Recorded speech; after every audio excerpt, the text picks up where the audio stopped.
Hello everyone, my name is Vlad Kinzer and today we'll be discussing Chapter 8, The Art of Seduction, the Ethics of Advertising, Marketing, and Sales.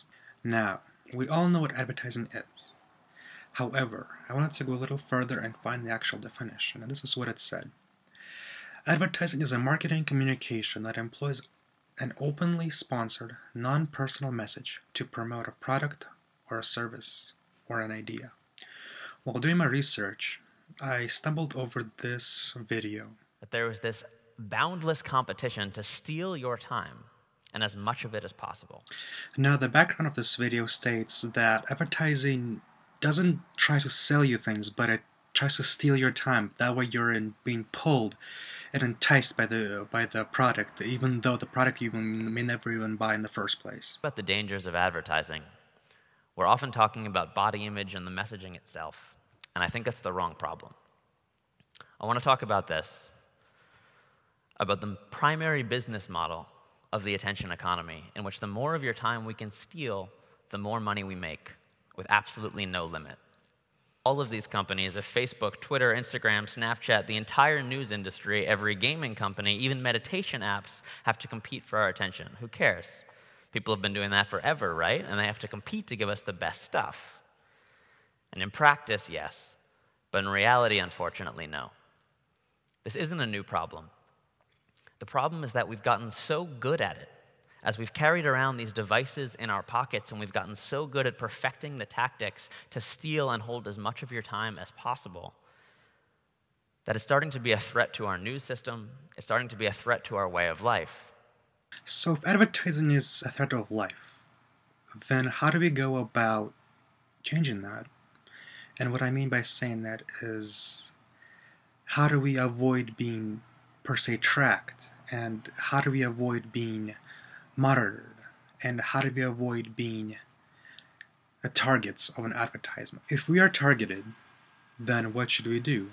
Well, Chapter 8 provides 10 examples of the ways in which we can avoid the advertisements from perspective of not believing what we're seeing.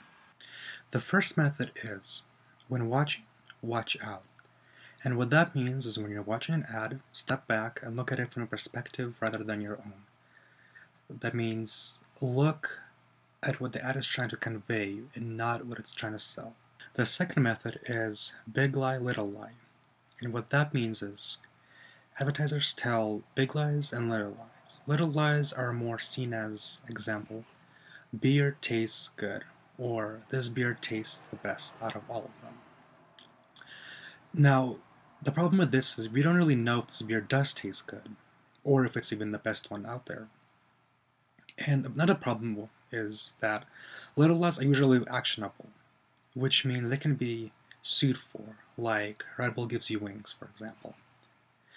The other kind of lie, the big lie, this is seen as Toyota companies or car companies that, they attract a specific kind of group of people. And usually, of course, we don't see that happening. The third method is read the box. And this states that when you watch an ad, look after the ad and see what the company does not state.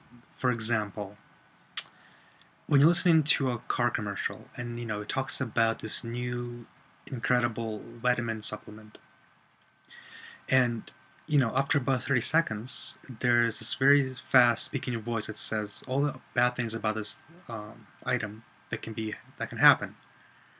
This is what read the box means. It's just look at the back of an ad, per se, and see the small text and what is it actually trying to entice you to do. The fourth method, assume no relationship between a brand and its image. And by that, it means that brands and images do not live together. For example, when the cigarettes were first introduced, the image was, a beautiful young woman who was dressed fancily, and she was, smoking cigarettes. But however, if you think about it, that has no purpose in a cigarette market, because, any kind of person smokes cigarettes, and, it doesn't have to be the statement that only fancy, rich people can only smoke cigarettes. And that was the purpose of this advertisement, is to say that smoking makes you rich, makes you look cool, makes you look fancy. The fifth method, we don't buy products, we buy the world that presents them. And what that means is, think of a BMW. When you think of a BMW car or even a Mercedes car, you think of luxury, fancy, rich people driving them. However, what this states is that even though this one product persuades you to be rich, be cool, be popular, but there are other brands which also include being rich, popular, and famous. Like, for example, expensive shirts. That you associate expensive shirts with people who have money, and you associate people who have money driving fancy cars such as BMW or Mercedes.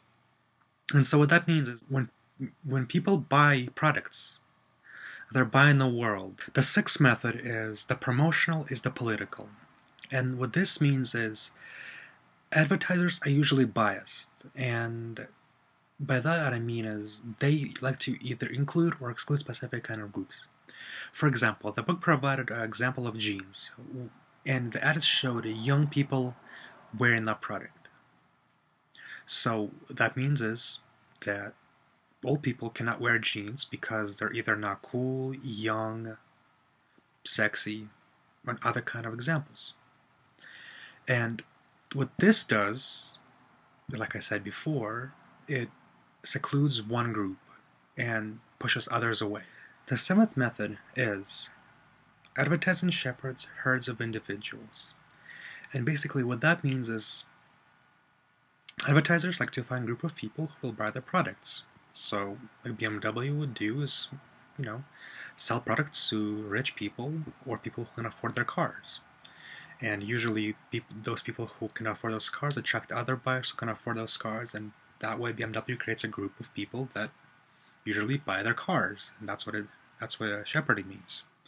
The eighth method states it's the real ad, and basically what that means is that where ad exists is between the viewer and the television set, and the advertiser does not have the ad control of it.